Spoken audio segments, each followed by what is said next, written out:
Hi, just a quick tutorial of what's a silver coin, what's half silver coin, and what's a cupro nickel coin. Got three coins there. This one is 1918 half crown, so that's pure silver. It's 100% silver content.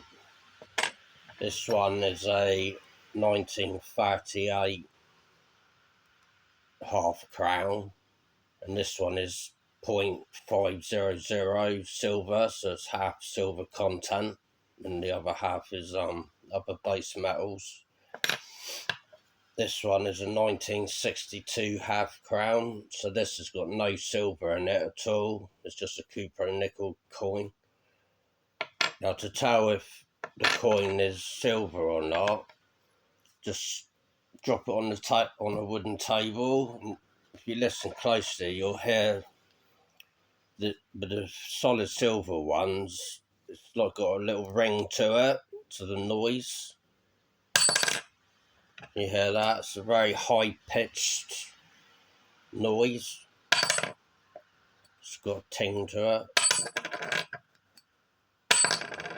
So you know by the sounds that that's solid silver.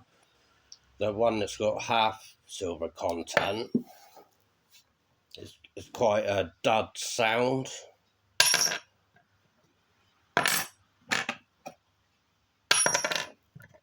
It's not as high pitched as the solid silver one. The silver one, it's a much high pitched sound. That's more sort. It's still got a ring to it, the half silver one, but not as much. The cupro nickels coin, hardly any pitch to it. It's not very high pitched at all. It's quite fudge type sound. That's the non-silver one.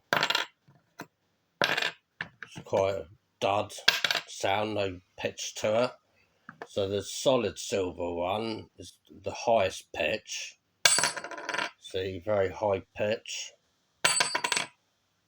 It almost sounds sort of an empty, sort of clear, very clear ring to it. The half silver one, it's still got a ring to it, but just not as high pitched. Not as high pitched as the solid silver one. So you, just by the fact that it's not a dud sound, shows that there is silver content in it. But the non-silver coin, just nothing to it, no ring to it at all. So that's how you can tell what one is silver and what isn't. But to be fair, any British coin made before 1947 has got a half silver content anyway, 0.500. Any coin made prior to 1919 is 925 silver, so sterling silver. So if it's a British coin and it's dated between them dates, then you know, I mean, up to George VI, there's silver in it, but half content. Edward VII and Victoria and William III, Elizabeth I, they're all silver anyway, so you can usually tell by the date what's silver or what isn't. But yeah, just in case you've got a coin that's not really dated and you're not sure if it's got silver in it, just drop it on a wooden table and you can hear how much silver's in it by the ring. All right.